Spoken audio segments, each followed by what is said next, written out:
Tak, dobrý deň. Dobrý deň, vítajte na naše prvé vegánske nedele. To je naša prva vegánska nedela, a teraz to bude sladká. Tak si môžete zobrať, je veľa druhých, veľa dobrých stvari. Tak, také akcie sa budejo byť pravidelne každý mjesec. Tak, a druhá akcia, tak, vítajte. A teraz vám bude Jakub Slovak povedať viac o vegánstvo. Tak sa tešíme aj ďakujeme.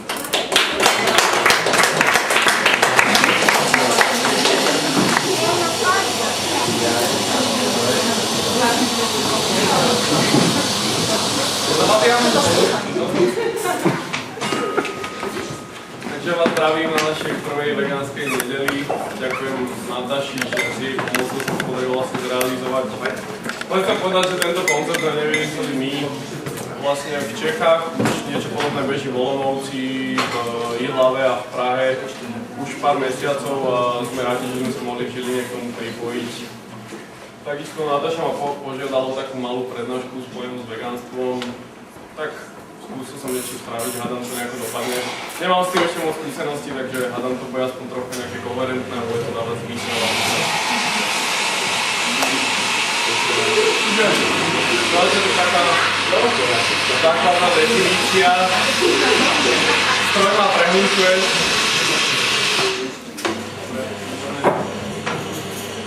Na začiatok, kto je vegán, vlastne dá sa povedať, že vegán je človek, ktorý nekonzumuje žiadne výrobky pochádzajúce zo zvierat, či už sú to vajcia, mlieko, rôzne živočíšne tuky, čiže v podstate nič, čo obsahuje tieto veci. Čiže keď nie je mlieko, tak samozrejme nie ani síre, keď nie je vajcia, tak nič, čo vajcia obsahuje a tak ďalej. Samozrejme sa to spája, dajme tomu aj s nejakým bojkotom, povedzme, liekov. Vegáni sa väčšinou snažia používať netestovanú kozmetiku na zvieratá a tak ďalej, čiže to aj nielen o tej strave, ale aj hľadanie alternatív v iných sférach života, povedzme. Tá strava vegánska bežná sa skladá vlastne zo všeličoho možného. Zdá sa pre niekoho možno, že to nie je dostatočne pestré, ale keď si uvedomíme, koľko máme druhov ovocia, zeleniny a rôznych obilnín, tak sa dá z toho poskladať celkom pestrý jedálniček. Samozrejme sa tomu treba venovať a určite asi obetovať viac času ako niekto, kto povedzme má ten nesýtý základ stravy.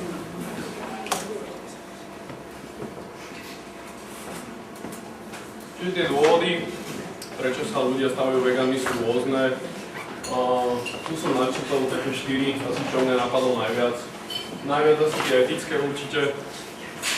Čiže vegán byť preto, lebo bojkotujem tie veľkochovy, alebo dajme tomu nesúhlasím s tým, že zviera je tu len na to, aby ho človek použil ako súčasť svojej potravy. Niekto si možno myslí, že je nutné zabíjať zvieratá preto, aby som sa mal uživiť. Vegán si to nemyslí, preto bojkotuje tieto živočíšne výrobky. Takisto sú to environmentálne. O tých si poviem ešte ďalej, tam budú také štatistiky, čiže to znamená, že vegán ušetrí mnohonásobne viac vody oproti človeku, čo jedáva mäso. Napríklad ďalej vegán prispieva k tomu, že sa menej vyrúbajú dažďové pralesy, pretože dažďové pralesy miznú aj vďaka tomu, že jednoducho sa vyrúbavajú kvôli tomu, aby bola hospodárska pôda, ktorá sa využíva na pestovanie obilia, ktoré sa potom dáva vo veľkochovoch tým zvieratám. Potom sú to zdravotné. Vegánstvo má priaznivý vplyv na organizmus.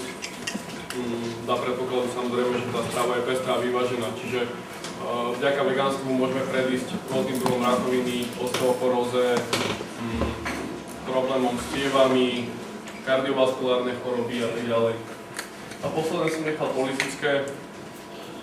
Vlastne častokrát sa vegánstvo spája aj takým odporom voči kapitalizmu v istej forme, pretože vďaka kapitalizmu sú tie podmienky také, aké sú, že zvieratá sú natrepané v čo najmenšom možnom priestore, aby sa ich tam dalo čím najviac a tým pádom ten input v tej výrobe je čo najmenší a ten output čo najväčší, čiže maximalizujeme zisky a minimalizujeme náklady.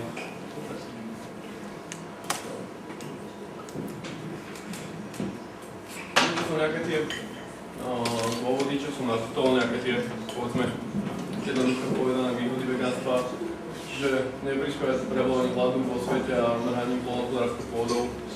Ako som povedal, vegán sa uživí z rastlinstva, ktoré spotrebuje mnohonásobne menej vody ako človek, čo jedáva v mesitú strávu. Nepodporovať utrpenie zvierat vo veľkochovoch a živočíšnej výrobe. My sme sa nesnažili vyhnúť takým drastickým, dramatickým záberom na zabíjanie zvierat a tak ďalej, ale asi každý z vás si vie predstaviť, ako v bežnom veľkochove alebo v batériovom chove to vyzerá, čiže zvieratá natesané v čo najmenších klietkach, bez podstielky, veľakrát sa vyskytujú rôzne zlomeniny a tak ďalej, neošetrované, rôzne zápaly a tak ďalej. Zachráni každoročne niekoľko desiatok zvierat pred zbytočnou smrťou, myslím bez komentára. No ale tú vodu už som spomínal. Použiť iba zlomok energie potrebné na produkciu živočíšnych potravín. Tá divoká príroda, ako som spomínal, to je napríklad spojené s tými dažďovými pralesami, že sa rúbu dažďové pralesy kvôli tomu, aby tam bola potom plocha, na ktorej sa pestujú potraviny, ktoré však nejdú ľuďom. To je ten paradox, že pestuje sa tej pšenice, dajme tomu dosť na to, aby nadlastila ľudí, ale tá pšenica nejde ďalej ľuďom, ale ide zvieratám a veľkochovom, ktoré to potom spotrebujú.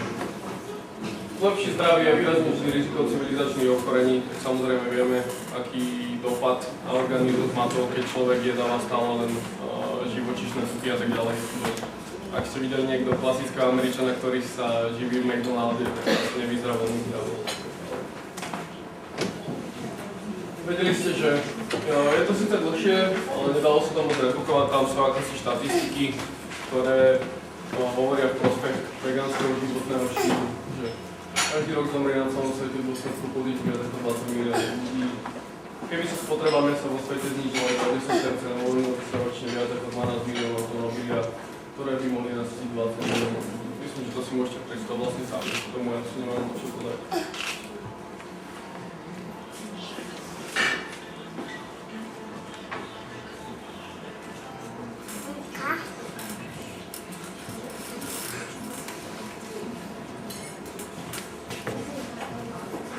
Vlastne, aby som uvedol zdroj, tie údaje, ktoré som použil, som čerpal zo stránky vegan.cz, kde je celkom obsiahle vysvetlené, čo je to vegánstvo, aké sú dôvody preň, ako sa dá uviesť takéto stravovanie do praxe a tak ďalej, čiže odporúčam tú stránku www.vegan.cz.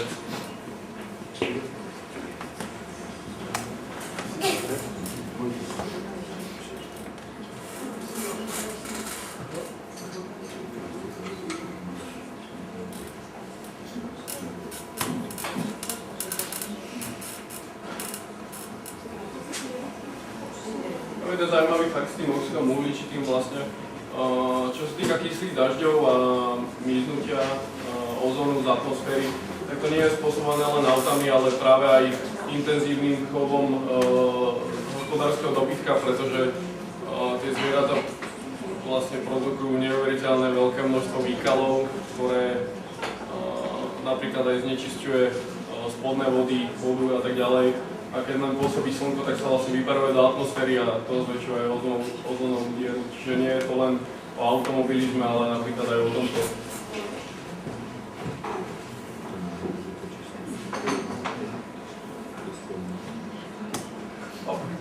To je všetko, snažil som sa vlastne spraviť tú prezentáciu veľmi krátku. Skôr s dôrazom, ak by chcel niekto mať nejaké otázky, že by sme radšej rozprúdili diskusiu, alebo sa ma môže potom opýtať osobne niečo. Tak ak má niekto nejaké otázky, tak smelo.